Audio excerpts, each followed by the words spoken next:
우리는 우리의 삶을 최선을 다하여 살아야 합니다. 요행을 바라면 안 되죠. 우리의 신앙이 잘못되면 요행을 바라는 신앙이 됩니다. 나는 아무것도 안 하고 하나님의 은혜로 모든 것이 다 이루어지는 거죠. 나는 손 하나 까딱하지 않고 가만히 있어도 하나님이 이것도 해주고 저것도 해주고 다 이루어지기를, 그걸 요행이라고 그러는 거거든요. 하나님의 은혜라는 것은요, 우리가 수고하고 노력하는 것 위에 하나님의 은혜가 임하는 겁니다. 그게 하나님의 성품이거든요. 하나님은 게으른 하나님이 아니죠. 게으른 것을 하나님은 악하다고 하셨습니다. 이 악하고 게으른 자여, 이렇게 말씀하시죠. 너는 내가 심지 않은 데서 거두고 해치지 않는 데서 모으는 줄 알았느냐. 하나님은 요행을 바라는 하나님이 아니다, 이 말씀이죠. 그 하나님의 성품대로 은혜도 찾아오고 복도 찾아오는 겁니다. 그래서 우리는 우리의 삶에서 최선의 노력과 수고를 다해야 됩니다. 그러나 내가 최선의 수고와 노력을 다했다고 해서 최고의 결과가 항상 주어지는 것은 또한 아닙니다. 하나님 의지했어요. 수고도 했어요. 땀 흘리고 고생도 했어요. 야, 이제 나 할 바 다 했고 하나님도 의지했으니까 하나님이 나에게 정말로 좋은 결과를 주실 것이다. 꼭 그러는 것은 아닙니다. 그 또한 자칫 잘못하면 내가 최선을 하나님 앞에 다했기 때문에 내가 기대하는 것을 하나님은 주셔야 한다. 또 이렇게 오해할 수도 있습니다. 오히려 반대로 생각해야 됩니다. 내가 하나님을 의지했습니다. 내가 최선을 다했습니다. 그러면 현재 주어진 결과가 최고의 결과라고 믿을 수 있어야 합니다. 그것이 신앙입니다. 나는 하나님을 의지했고 내가 할 수 있는 최선의 노력을 다했고 하나님은 살아계셔서 그런 나를 인도하고 계시기 때문에 지금 주어진 결과가 최고의 결과다 하고 믿음으로 그걸 받아들이는 거죠. 내가 최선을 다하지 않아서 최고의 결과가 주어지지 않았다면 우리는 한편으로 이렇게 생각할 수 있습니다. 내가 부족해서 내가 최선을 다하지 않았으니까, 그래서 하나님의 은혜가 임하는 충분 조건이 갖추어지지 않았으니까, 그래 내가 다시 한번 하나님 앞에 해봐야겠다, 이런 생각을 가질 수가 있겠죠. 그러나 내가 믿었어요. 그리고 최선을 다했다면 그 결과를 믿어야 합니다. 하나님이 나에게 최고의 것을 주셨다 하고 믿어야 돼요. 그 결과에 감사하는 거죠.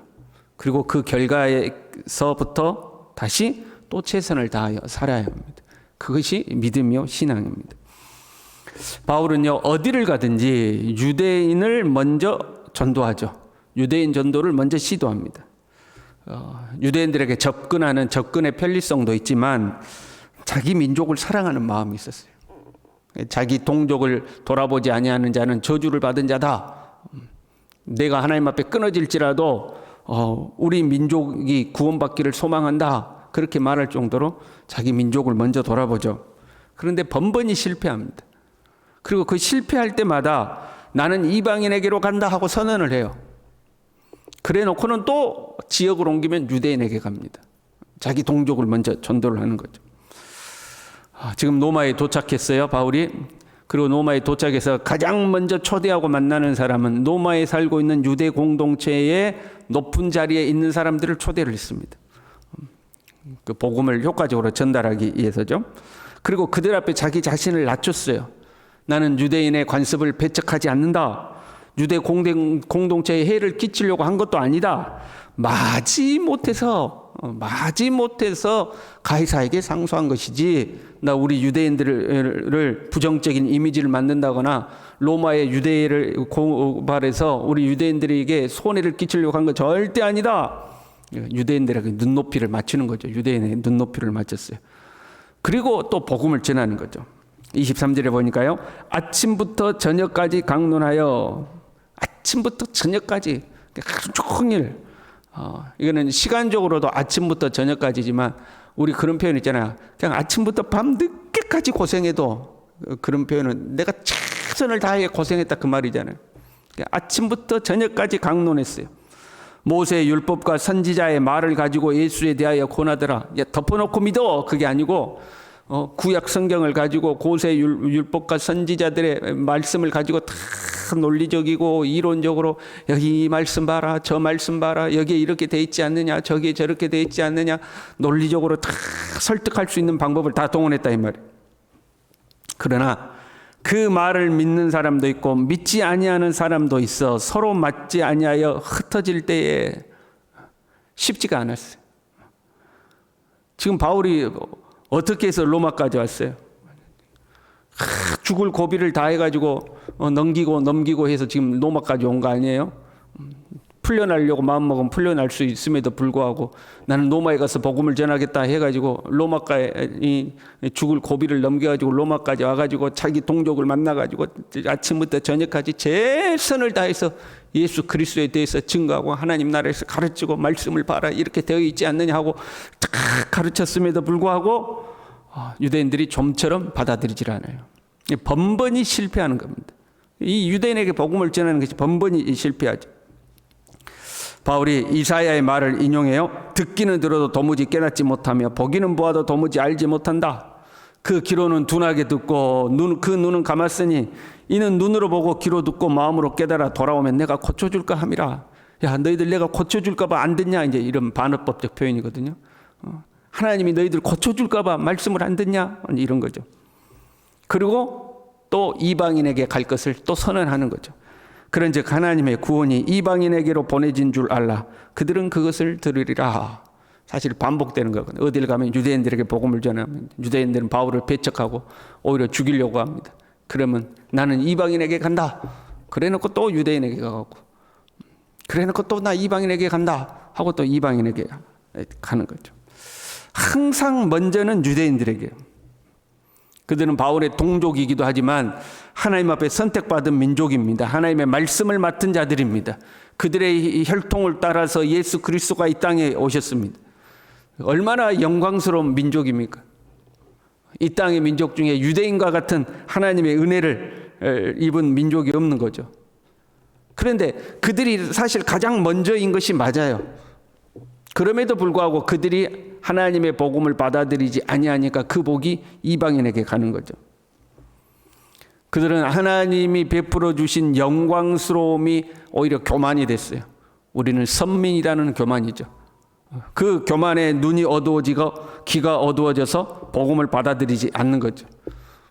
그러니까 그 복이 이방인에게 흘러가는 거죠. 똑같아요. 우리가 하나님 앞에 먼저 된 자일지라도 우리가 하나님의 말씀을 받아들이지 않으면 하나님이 우리에게 베풀어야 하실 은혜가 다른 사람에게 흘러가는 거예요. 그래서 우리가 눈이 어두워지면 안 되고 귀가 어두워지면 안 되는 거죠.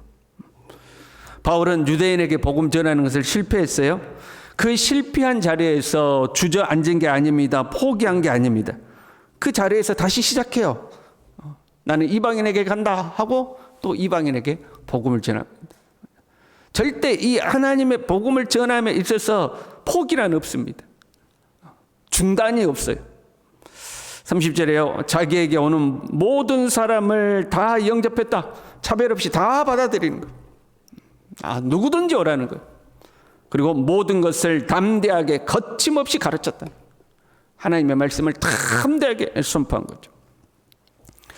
우리는요, 때로 실패하고 원하는 결과가 주어지지 않았을지라도 하나님을 신뢰해야 합니다.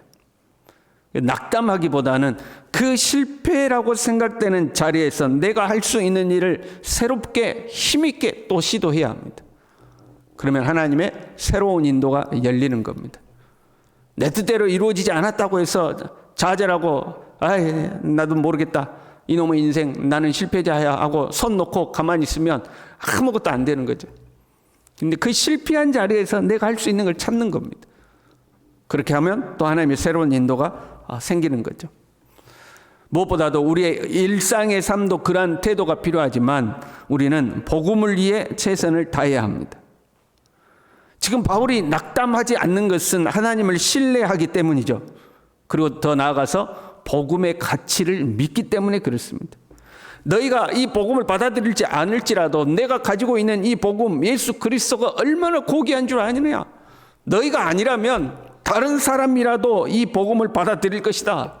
왜? 이 복음은 세상 그 어떤 것과도 비교할 수 있는 고귀한 가치가 있는 복음이기 때문이다. 사람의 영혼을 살리는 복음이기 때문이다. 절대 그 복음의 가치를 가지고 있기 때문에 낙심하지 않습니다.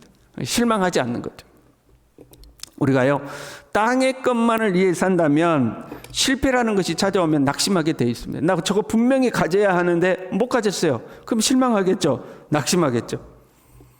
그러나 주님을 위하여 산다면, 주님의 나라를 위하여 산다면 실패가 아닐 수 있습니다.